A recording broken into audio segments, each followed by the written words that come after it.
Yo, what's up everyone? Welcome back to your Java series. This video, we're going to be talking about how to iterate through an array looking for a particular value. So essentially how we can search an array for a value. Later on, you could extract this to its own method, basically make it a utility method so we could easily search an array. But for now, we're just going to be doing it inside the main method here, and that's totally fine.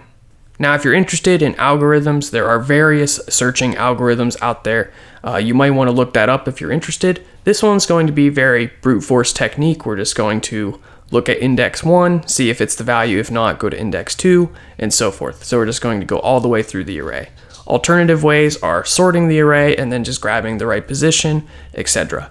You can look all that information up if you want, but here I'm just hoping to get some experience with loops as well as iterating through arrays. So let's get started.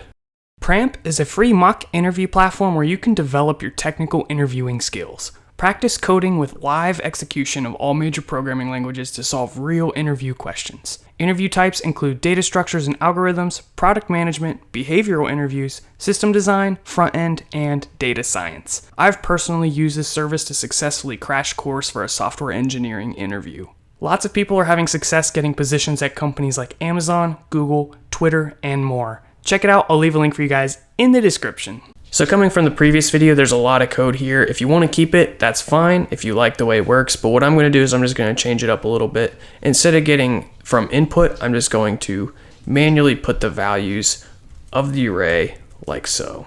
So that is how you can assign values to the array while we're declaring it. And then what we're going to do is we're just going to get rid of all this here. Hopefully you guys didn't start this video and type it all out and then realize I just deleted the whole thing.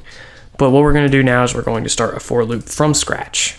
All right, and we'll say int I is 0. I is less than, what you can do is actually grades.length and then I++. So that's how you can dynamically grab the length of this array. So this should say 3 essentially, so I less than 3. And if we add more elements in here, the code's still going to work just the same. So that's pretty awesome.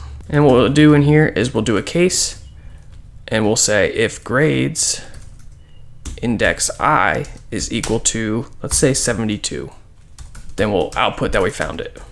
So let's run it and you can see nothing happens. That's because the value 72 does not exist inside of this array. So what we can do is we can put that value in here, run it now, and there you go. Now you might want to do some different things such as say what index it's at. If you wanted to do that, we could just say found at index, put a plus sign to append or a concatenate, and then put I. Running that now, it says found at index 3. Is that correct? Index 0, index 1, index 2, index 3. Awesome. So that is a very simple brute force way of searching an array for a value. There may be methods out there that you could use that already exist. There's also, for example, there's arrays.binary search. You can research that if you want to know how to use